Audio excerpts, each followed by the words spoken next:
ஓம் சாந்தி. இன்று அறிவோமா ஆன்மீகம் பகுதியில் நேர்மறையான தகவல்களை வைத்து நேர்மறையான விதியை உருவாக்குதல் என்கிற தலைப்பின் முதல் பாகத்தை பார்க்கலாம். இந்த தகவல்களின் யுகத்தில் நாம் அதிகமான தகவல்களால் நிறைந்து வழிகிறோம். நாம் எடுத்துக்கொள்ளும் தகவல்களின் தரத்தை சரிபார்க்கின்றோமா? இதை ஒரு விஷயமாக கருதுகிறோமா? அல்லது நமக்கு கொடுக்கப்படும் செய்திகள் ஒவ்வொன்றையும் படிக்கவும் கேட்கவும் செய்கின்றோமா? உணவு உடலுக்கு முக்கியமானது, அதுபோல தகவல்கள் மனதிற்கு முக்கியமானதாகும்.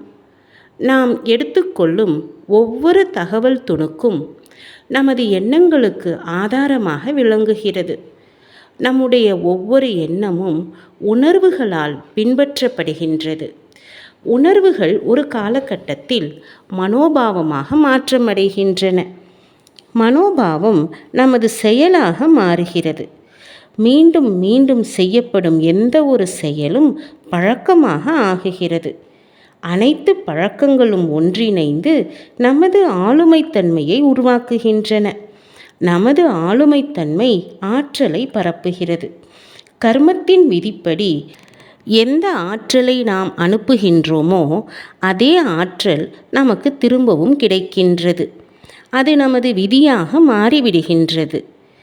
அகத்தில் நடக்கும் இந்த செயல்பாட்டை பற்றி சற்றே விழிப்படைந்து விதியின் மீது உள்ள எண்ணத்தின் ஆதிக்கத்தையும் எண்ணத்தின் மீது உள்ள தகவல்களின் தாக்கத்தையும் பார்க்க வேண்டும்.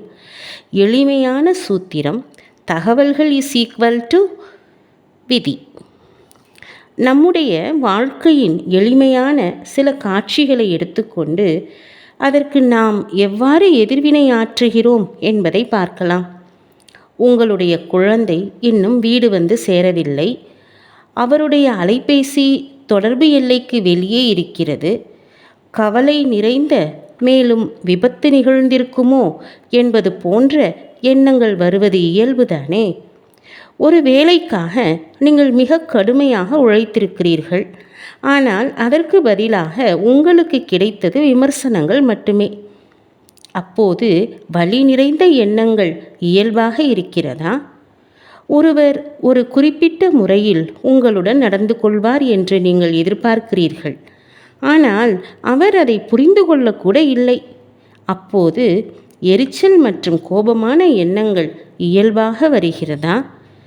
நாம் இப்பொழுது மன அழுத்தம், கோபம், ஒதுக்கப்படுவது, துக்கம், பொறாமை, வெறுப்பு போன்ற சுகமற்ற உணர்வுகள் இயல்பாக இருக்கிற உலகத்தில் வாழ்ந்து கொண்டு இருக்கிறோம்.